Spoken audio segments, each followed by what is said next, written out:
우리가 하나님께서 성막을 만들라 하신 말씀과 관련된 것을 계속 이쪽 저쪽 보고 있습니다. 제사장 옷까지 구체적으로 살폈는데요. 오늘은 성소 안에 들어갈 분향단을 만들라는 것, 그리고 성소 바깥에 번제단 그 사이에, 그러니까 출입구 앞에 둘 물두멍, 꼭 우리가 세수하는 대야 같은 물그릇을 만들라 하는 것을 말씀합니다. 그리고 방금 읽은 것처럼 향을 만드는 법, 이게 전부 관유를 만드는 법이죠. 구체적으로 가르치는 것을 말씀합니다. 지금 우리가 이렇게 보는 그 목적이 무엇이죠? 하나님의 말씀을 잘 듣기 위함이죠. 하나님의 말씀을 듣기 위하여 지금 당시에 어떻게 말씀하셨는지를 보고 있습니다. 이게 옛날 이야기다 이렇다더라 하는 것을 보기 위함이 아니고, 궁극적인 목적은 하나님께서 그 당시 상황에서 어떤 말씀을 하셨는가, 그걸 잘 들어야 그 말씀은 오늘 우리에게도 하시는 말씀이니까 당시 상황에서 하신 하나님의 말씀을 잘 캐내어서 들어야 하죠. 그래서 지금 보고 있습니다. 오늘은 성소 안에 들어갈 분향단, 이 분향단은 향을 피우는 거잖아요. 그리고 물두멍은 성소를 출입할 때 또 번제단에서 손을 씻도록 하는, 수족을 씻는 물그릇입니다. 그리고 관유를 만드는 법을 아주 구체적으로, 향을 만드는 것까지 구체적으로 가르쳐 주시는 말씀입니다. 그런데 이게 하나 특이한 것은 인구 조사를 하라고 하시면서 속전을 내라 하십니다. 속전은 무엇일까? 이것도 생각할 점입니다. 오늘 본문에서 중요하게 생각할 점은 향을 피우는 것, 이게 무엇일까 하는 것, 그리고 속전을 내라 하는 것, 이것이 무엇일까? 속전에 대해서는 이미 조금 생각을 했죠. 지난번인가?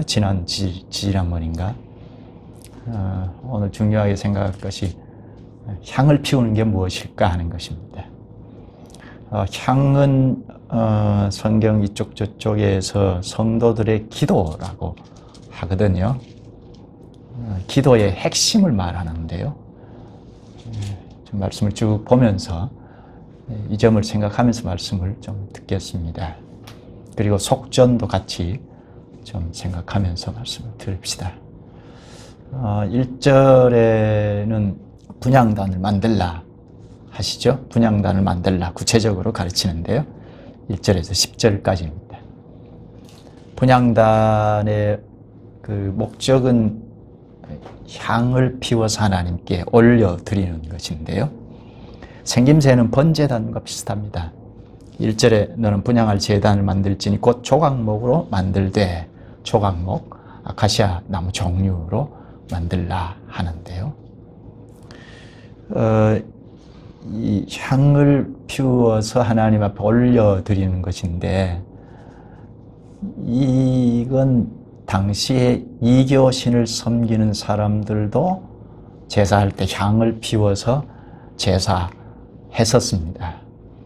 그런데 하나님께서 당시 이스라엘 사람들에게 알기 쉽도록 하시기 위하여 그 이교신에게 향을 피워서 제사하는 그걸 그대로 차용해 와서 가르치십니다.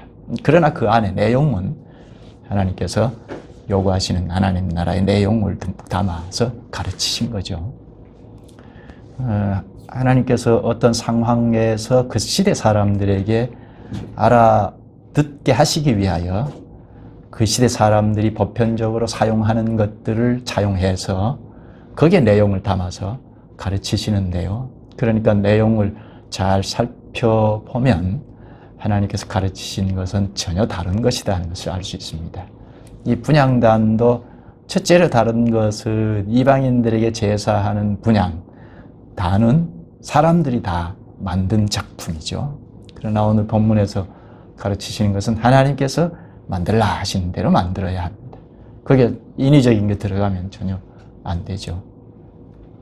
그게 크게 차이가 있죠.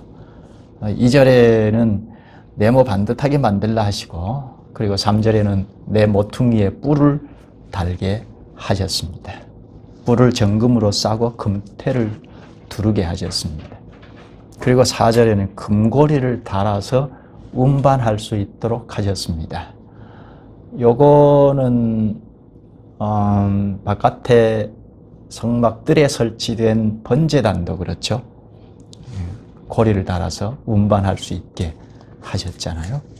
여기 분향단도 운반할 수 있게 하셨습니다. 그런데 5절에 보면 분향단에는 금을 입혔는데요. 바깥에 설치하는 번제단에는 놋을 입혔습니다. 그게 차이가 있죠. 요거는 성막의 가장 안쪽에 있는 속죄소가 있는, 거기에 하나님이 임재하시는 곳이잖아요. 그 속죄소가 이제 우주의 중심이라고 하고, 당시의 예수 그리스도라고 할 수 있죠. 성막의 모형이, 그러니까 그리스도의 모형이 성막이니까 그리스도가 오늘 우주의 중심인 것처럼 당시에 그림으로 이렇게 그려서 가르치듯이 성막이 우주의 중심인데, 그래서 하나님이 임재하시는 속죄소 가까이 가는 것일수록 상대적으로 가치 있는 것으로 만들도록 가르쳐 주셨습니다. 그래서 성소에 들어가는 분향단에는 금을 다 입히도록 하셨고, 성막들에 설치하는 번제단 같은 경우는 놋을 입히도록 하셨습니다. 6절에는 설치할 곳을 말씀하는데요. 그 제단을 증거궤 위 속죄소 맞은편, 곧 증거궤 앞에 있는 휘장 밖에 두라. 그 속죄소는 내가 너와 만날 곳이며, 설치되는 위치를 아주 구체적으로 가르쳐 주시죠. 여기 증거궤 위 속죄소 맞은편. 요거는 지성소 안에 증거궤가 있고, 법궤죠. 법궤가 있고, 그 법궤 뚜껑과 같은 위에 속죄소가 덮어져 있지 않습니까? 그 속죄소 바로 맞은편에 분향단을 설치하게 했습니다. 그 사이에 휘장이 가려져 있을 뿐이지, 속죄소 바로 맞은편에 분향단이 설치되도록 하신 겁니다. 요 분향단을 나란히 해서 성막들에 설치한 번제단, 그러니까 지성소의 그 속죄소와 성막 바깥에 있는 번제단 그 사이 나란히에 그 사이에 분향단이 설치된 겁니다. 이렇게 보면 분향단이 가교 역할을 한 것 같아요. 다리 역할을 한 것 같다는 겁니다. 바깥에 번제단에서 제물을 잡아서 제사하는 것을 속죄소에 임재하신 하나님 앞에 올려드려야 하는데, 분향단이 향을 피우면서 그 가교 역할을 한 것 같아요. 그건 뒤에 좀 보도록 하겠습니다. 분향단에서 제사장이 할 일이 무엇인지를 가르치는데요. 크게 두 가지입니다. 7절을 한번 볼까요? 아론이 아침마다 그 위에 향기로운 향을 사르되 등불을 손질할 때에 살을 찌며, 아침마다라는 말을 강조하는데요. 아침마다 분향할 때가 아침인데요. 아침에는 등대에 불을 끕니다. 밤에 켰다가 등불을 끄면서 분향 향은 사르입니다. 분향 향을 피운다는 거죠. 그리고 저녁에 들어가서는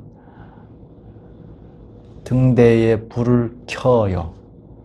그때 향을 또 사릅니다. 향을 또 피웁니다.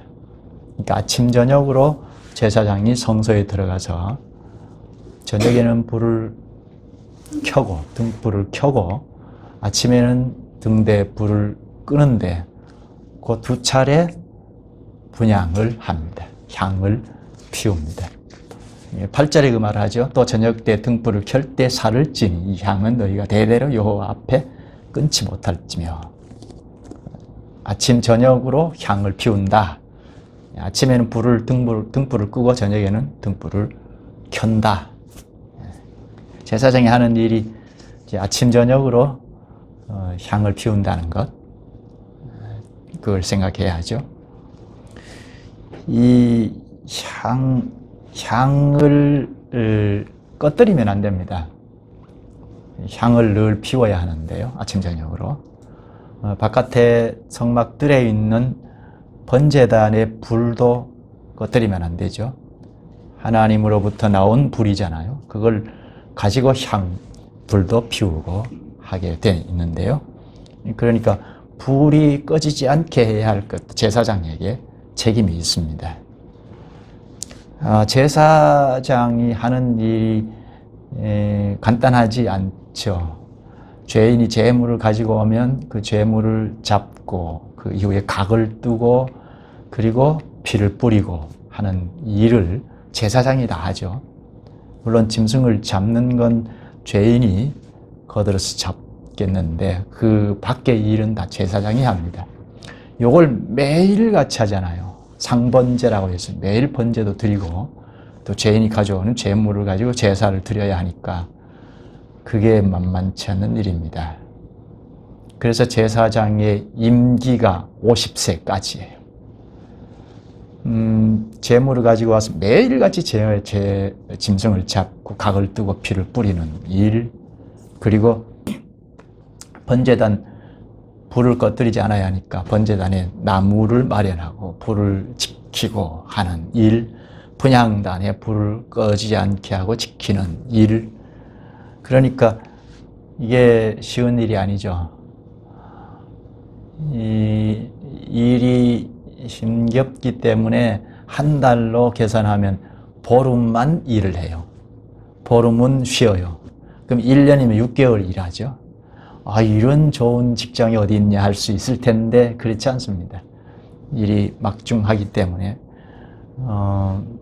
그 제사 드리는 것과 관련해서도 그렇지만 요게 약간의 실수만 있어도 죽죠. 그러니까 긴장의 연속입니다. 긴장을 늦출 수가 없습니다. 거의 24시간 긴장을 놓을 수가 없을 정도이죠. 그래서 제사장의 임기를 25세부터 50세까지로 뒀습니다. 50세가 넘으면 이제 은퇴라고 할까요? 여전히 제사장 직분을 가지고 일을 하는데 아주 가벼운 일, 특히 성막을 관리하고 성막 안에 기물들을 살피고 관장하고 하는 일을 하고, 그리고 수습 기관에 있는 제사장, 레위인들을 교육하고 하는 일을 합니다. 그러니까 그동안 쌓인 경륜 그리고 지혜가 필요한 일을 은퇴, 50세 이상 되면 그 일을 합니다. 9절을 한번 볼까요? 너희는 그 위에 다른 향을 사르지 말며, 분향단에 다른 향을 사르지 말며, 번제나 소제를 드리지 말며, 전제에 술을 붓지 말며. 분향단에 다른 향을 사르지 말아라. 왜죠? 다른 향은 하나님께서 만들어라 하는 법칙대로 만들지 아니한 다른 향은 사르지 말아라 합니다. 저 아래로 내려가면 34절부터 38절까지 향 만드는 방법을 아주 구체적으로 가르치잖아요. 그렇게 만드는 방법대로 만든 향만 가지고 분향하도록 말씀하셨습니다. 이 향을 또 남용하는 것도 안 되고 또 잘못 사용하는 것도 규제하셨습니다. 여기 번제나 소제를 드리지 말며 전제에 술을 붓지 말며, 분향단에서 번제, 소제, 제사를 드리지 말고 또 전제에 술을 붓지 말아라. 분향단이니까 향을 피우는 것만 하도록 하셨습니다. 분향단은 바깥에 성막들에 설치한 번제단하고 흡사하거든요. 모양이 거의 비슷하기 때문에 착각할 수 있어서 이런 말씀을 하셨는지 아무튼 어린아이를 가르치듯이 지금 가르치시는데요. 번제나 소제를 드릴 가능성이 있어서 그건 분향단에서는 절대 하면 안 된다 하셨습니다. 번제나 소제를 드리지 말라. 그리고 전제에 술을 붓지 말라. 이 전제는 피를 상징하는 포도주와 관련된 거죠. 포도주나 독주를 붓지 말라. 향단이기 때문에 향을 피우는 것에만 사용하도록 하셨습니다. 이 분향하는 것이 무슨 뜻일까? 이게 매우 중요하죠. 뒤에 가서 좀 보겠습니다. 분향단을 이렇게 만들라 하고 구체적으로 가르친 다음에 분위기가 조금 바꾸어집니다. 11절에서 16절인데요. 12절에 보면 자기 생명의 속전을 여호와께 드리라 하십니다. 12절을 한번 볼까요? 내가 이스라엘 자손의 수효를 조사할 때에 조사받은 각 사람은 그들을 계수할 때에 자기의 생명의 속전을 여호와께 드릴지니 이는 그것을 계수할 때에 그들 중에 질병이 없게 하려 함이라. 여기 인구 조사할 것을 말씀하시고 그리고 생명의 속전을 여호와께 드릴지니 하죠. 인구 조사하는 거 이게 무엇일까? 왜 인구 조사를 하라고 하실까? 아마 합리적인 판단으로 추측으로는 인구 조사를 군대를 조직하기 위함이겠다 싶어요. 이제 앞으로 가나안 땅에 들어가면 원주민들을 몰아내야 하는, 원주민들은 이방인들이 들어오면 아주 날카롭게 대처해서 못 들어오게 할 거 아닙니까? 그럼 전쟁을 해야 하잖아요. 그러니까 여호와의 군대답게 조직하기 위함이 아닌가 싶어요. 그리고 여기 인구 조사를 할 때 생명의 속전을 여호와께 드릴지니 합니다. 속전은 우리가 이미 이제 앞에서 생각을 했죠. 원어를 보면 덮다, 덮게라는 뜻인데 죄를 덮는다는 뜻입니다. 죽을 수밖에 없는 우리의 그 죄 문제를 하나님께서 덮어주시잖아요. 하나님께서 덮어주시는 대신에 속전을 내라 하신 거거든요. 요거는 배상금 같은 거와 비슷합니다. 속전을 내라 하신 배경은 어디죠? 애굽에 있죠. 애굽에 있을 때 모든 장자들은 다 죽는다 하셨잖아요. 이 장자는 그 가정의 대표자이니까 그 가족들 다 죽는다는 뜻이죠. 장자를 다 죽는다. 하나님께서 죽음의 사자로 가정 방문을 해서 장자들 다 죽였지 않습니까? 그런데 하나님을 믿는 이스라엘 자손들은 어린 양 희생 제사의 피를 좌우문설주에 바름으로 죽음의 사자가 그 집을 넘어갔죠. 어린 양의 피 제사로 말미암아 이들의 죄가 다 덮어졌다는 것 때문에 하나님께서 덮어주신 거죠. 그래서 하나님의 진노를 푸시고 그 가정들의 장자들은 죽이지 않았습니다. 그렇게 해서 구출하셨는데요. 구출하신 대신에 속전을 내라 하신 겁니다. 도무지 구원될 수 없는 사람들을 구원하신 대신 하나님께서 속전을 내라 하셨습니다.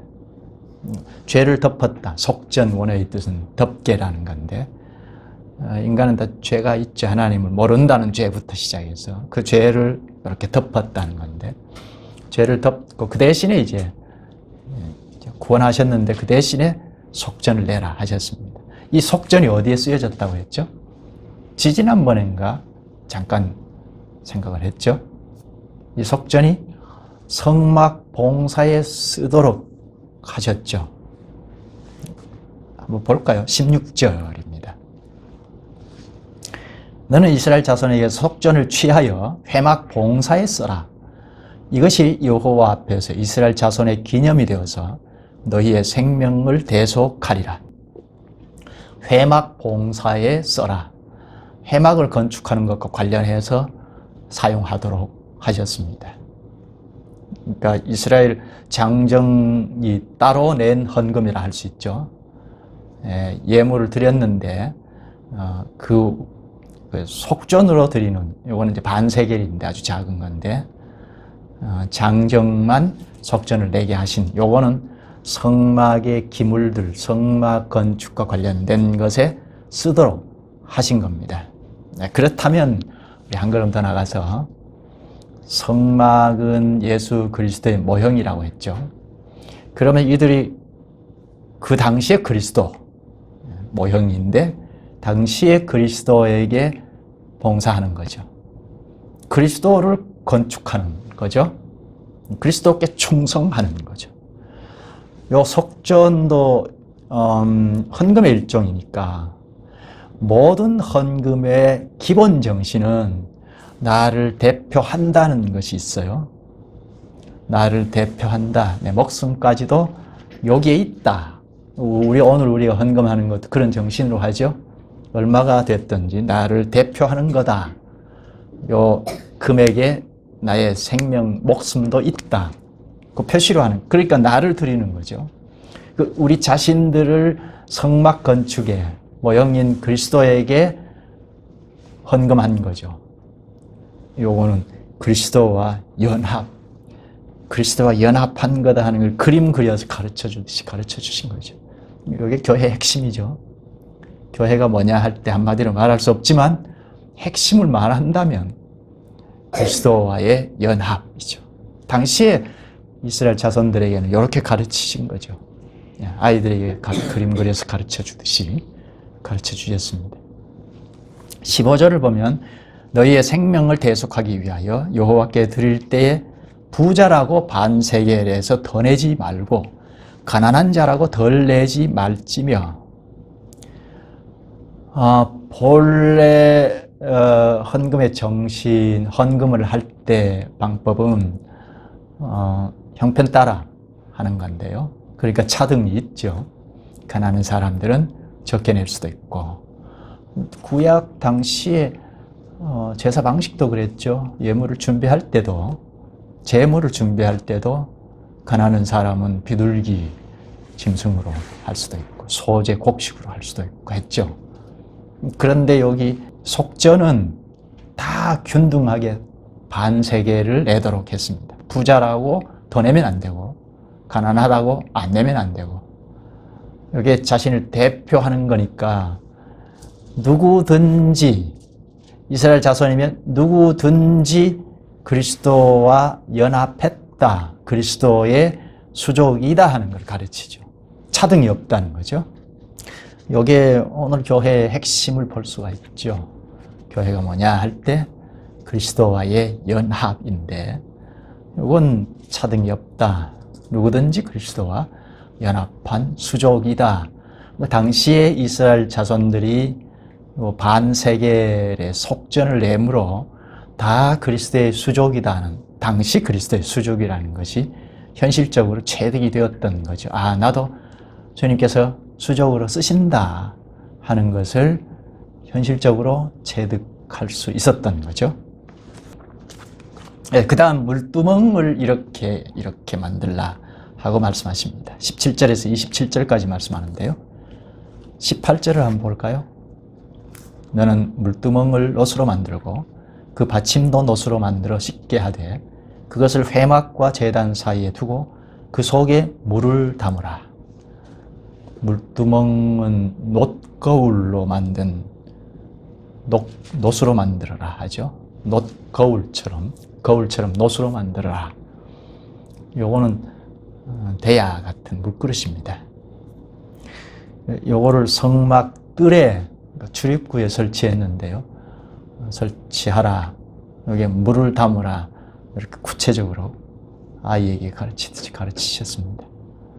용도는 물을 담아서 제사할 때, 성소에 출입할 때, 그리고 번제단에 제사를 드리기 전에 수족을 다 씻도록 하신 것입니다.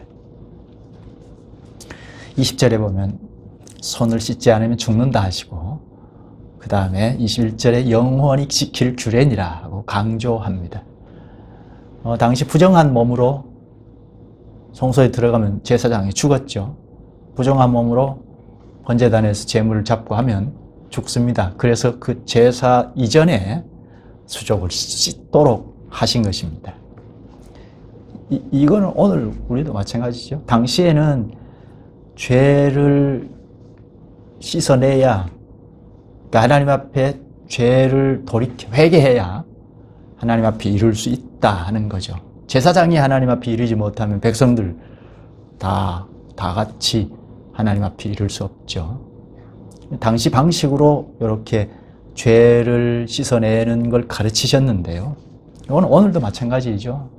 오늘날에도 죄를 가지고 주님 앞에 예배한다고 해서, 주님 앞에 간다고 해서 죽는 건 없지만, 죽는 건 예수 그리스도께서 대신 죽으셨지만, 그러나 오늘날에도 함부로 주님 앞에서 행하고 예배도 함부로 하고 이러면 죽는 거나 같은 거죠. 그래서 여기 영원히 지킬 주례라 하셨습니다. 그 다음 22절부터 33절은 관유를 제조하는 법을 가르쳐 주십니다. 관유, 올리브 기름에 향료를 넣은 것을 말한다고 했죠. 관유 원어를 좀 직역하면 기름 부음, 붓는 기름쯤 되겠습니다. 25절을 보면 그것으로 거룩한 관유를 만들 때 향을 제조하는 법대로 향기름을 만들지니 그것이 거룩한 관유가 될지라. 향을 제조하는 법대로 향기름을 만들지니, 법칙을 하나님께서 가르쳐 주신 대로 만들라 하십니다.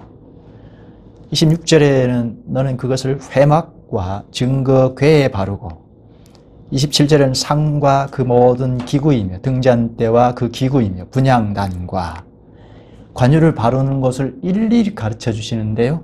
26절에 회막과 증거궤에 바르고, 27절에 상과 그 모든 기구이며 등잔대와 그 기구이며 분향단과, 28절에 번제단과 그 모든 기구와 물두멍과 그 받침에 발라. 안 바르는 데가 없죠. 네, 관유는 안 바르는 데가 없습니다. 성막하고 그 안에 모든 기물들에게 다 발라라 하고 명령하시죠. 이게 뭐죠? 관유를 바르는 거. 뭐죠? 29절에 보면 그것들을 지극히 거룩한 것으로 구별하라. 이것에 접촉하는 것은 모두 거룩하리라. 거룩하다. 거룩하다 첫 번째 구별했다는 뜻이라고 했죠. 하나님께서 쓰시고자 따로 떼내놓은 거란 말입니다. 구별시켜 놓은 거다. 하나님이 쓰시겠다 하는 거죠. 그런데 이걸 30절에 보면 제사장에게도 붓고 발랐어요. 왜이죠? 원래 이 관유는 사람에게 쓰지 말라고 단속을 하셨는데 제사장에게는 부어서 바르도록 하셨는데요. 이것은 제사장은 성막하고 같아서 일이라고 했죠. 성막을 드나드는 사람이고, 그래서 제사장에게 붓고 바르고 하도록 하셨습니다. 이건 지난번에 생각한 말씀인데 참고하시면 좋겠습니다. 그리고 쭉 계속 향기름을 만드는 법을 구체적으로 가르칩니다. 여기서 앞에서 분향단 그 의미를 질문했는데요. 향을 피우는 건데 향을 피우는 게 무엇일까 하는 겁니다. 교량 역할을 하는 것이겠다 했는데요.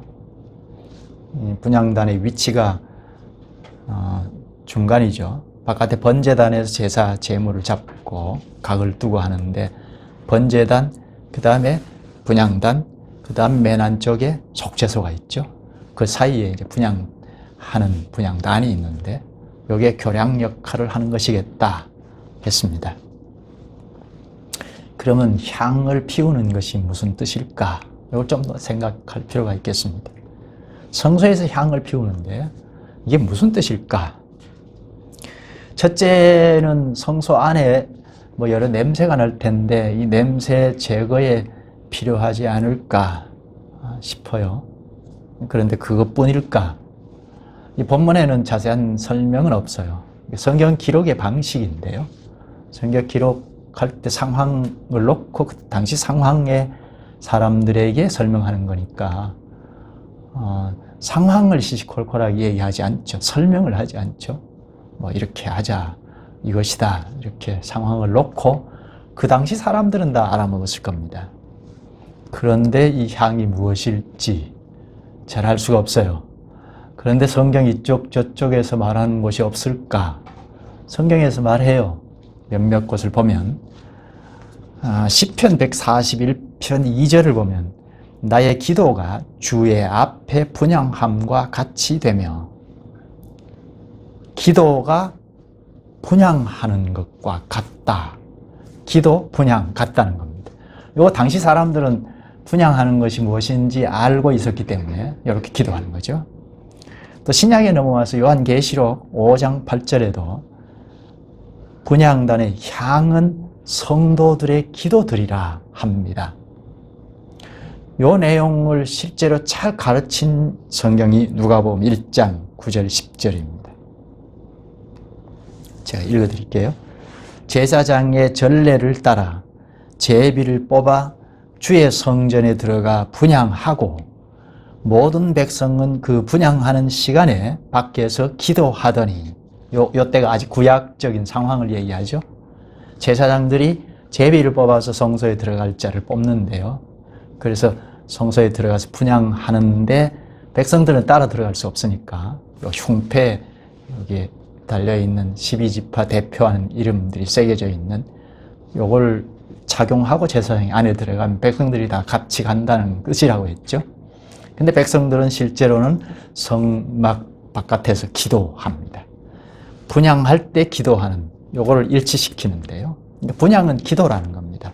제사장이 제물의 피를 들고 성소에 들어갈 때, 그리고 성도들은 번제단에서 짐승을 잡아서 그 제물의 피를 가지고 성소 안으로 들어가죠. 피를 뿌리고 발라야 하고 하니까 그때 백성들이 바깥에서 자기 죄, 가족과 민족의 죄를 위하여 엎드려서 기도의 향을 태워서 올리는 거죠. 그러니까 첫째 분향의 뜻은 기도입니다. 요한계시록 8장 4절에 말씀하는데요. 향이 성도의 기도와 함께 천사의 손으로부터 하나님 앞으로 올라가는지라. 제사장이 피운 향이 성도들의 기도, 성도들이 주께 올린 기도의 향이 되는데 이게 하나님 앞에 올라간다. 하나님께서 이 기도를 받으시고 죄를 덮어주시죠. 죄 없다 인정하시는 거죠.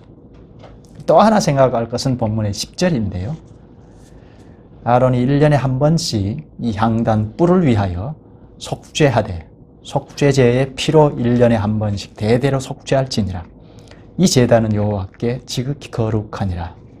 1년에 한 번 대속죄일에 대제사장이 지성소에 들어가는데요.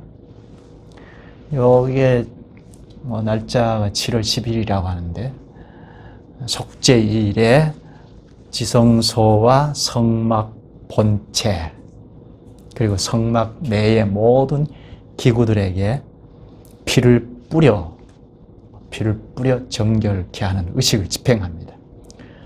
피를 뿌려, 그때 분향단에 뿔을 위하여도 속죄하도록 하셨는데요. 향과 뿔을 위하여 속죄하되, 우리 10절에 그렇게 얘기하죠. 본문 10절에 잘 말하고 있습니다. 어떻게 속죄하느냐? 향단에서 피어오르는 연기, 향의 연기가 향단 뿔을 다 덮습니다. 뿔에는 피를 발라놨잖아요. 요거는 짐승의 피잖아요. 짐승의 피는 죄인들이 짐승에게 죄가 옮겨졌다 하는 그 짐승을 잡는 피잖아요. 그 피를 뿔에 바른 그 자체로도 의미가 있지만 그 피가 죄인들의 죄가 거기에 있다고 하면 이 향을 피워서 다 덮어요. 향의 연기가 다 덮어요. 그럼 죄를 덮는다. 백성들의 죄를 덮는다는 뜻이겠죠. 대제사장이 지성소에 들어가기에 앞서서, 그러니까 대속죄일에는 지성소에 한번 들어가잖아요. 그 지성소에 들어가기에 앞서서 분향단에서 향을 피우는데, 그 속죄소 바로 여기 휘장, 커튼을 마주하고 분향단이 있다고 했죠. 거기서 향을 피우는데 연기가 자욱하게 올라오면 대제사장 몸을 가립니다. 다 뒤덮죠. 그리고 속죄소에 들어가서 향을 피울 때 속죄소도 다 가립니다. 그래서 대제사장이 죽음을 면합니다. 그처럼 그와 똑같이 분향단에 피를 바른 뿔에도 향이 자욱하게 덮어서 연기로 덮어집니다. 그래서 백성들의 생명을 요 피가 대신하는 피니까요. 요게 연기로 다 덮으면 하나님께 상달이 되어서 백성들의 죄를 덮어줍니다. 향단의 뿔에 피가 발라져 있는데 그걸 다 덮는다는 것은 백성들의 죄를 다 덮는다는 것이겠습니다. 연기로 대제사장을 가려서 죽음을 면하게 하고 제사를 무리 없이 잘 집행하도록 하시는 것처럼 향단의 뿔에도 향이 다 덮어져서, 연기로 덮어져서 백성들의 죄가 다 덮어진다는 것이겠습니다. 그런데 이거와 관련된 속전도 그렇죠. 속전도 덮게 있는데 죄를 덮는다는 것인데요.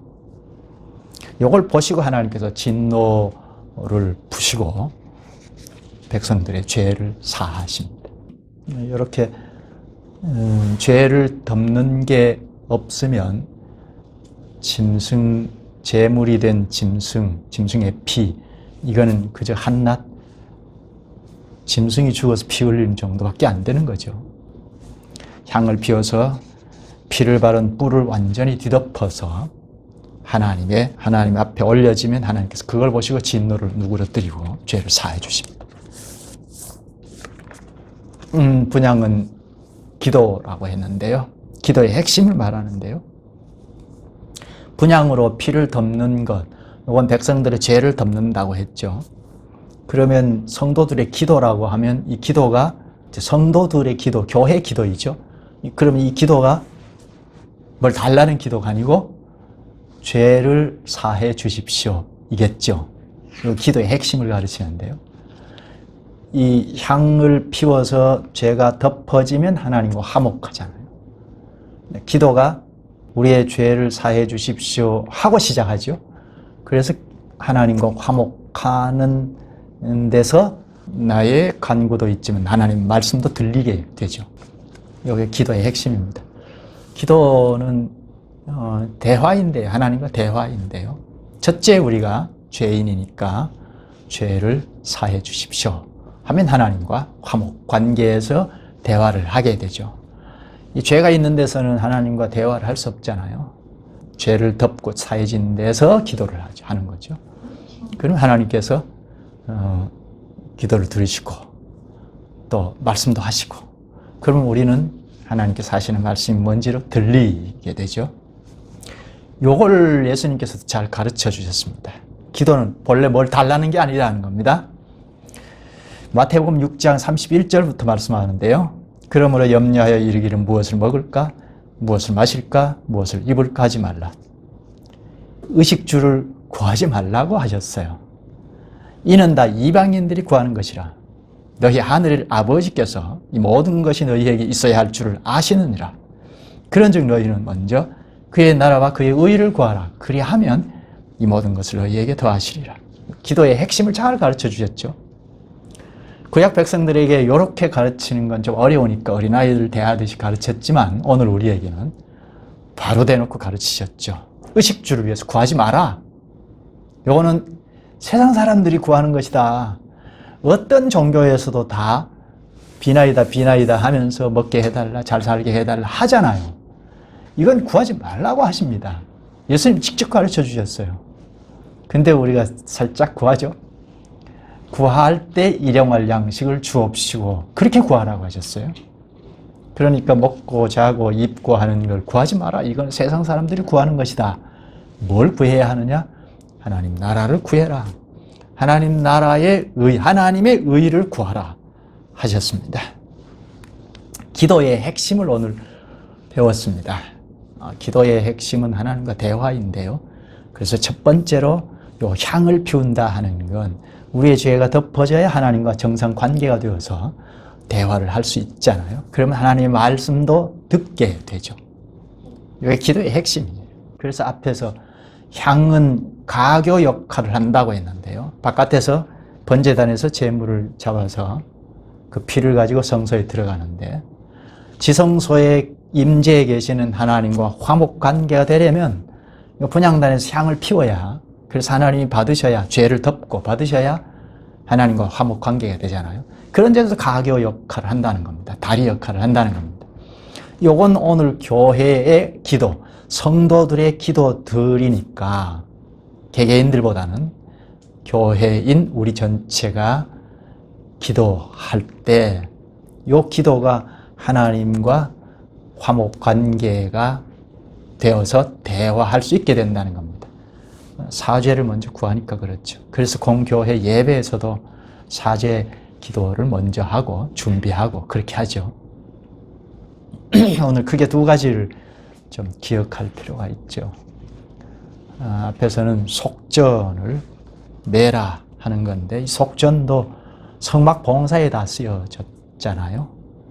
속전 낱말 뜻은 덮는다는 건데, 죄를 덮는다는 건데, 한 걸음 더 나가서 성막의 기구를 만드는데 요 속전을 따로 내도록 하셔서 쓰셨다 하는 것은 당시 이스라엘 자손들을 다 쓰셔서 그리스도의 모형인 성막을 건축하는 데 쓰였다.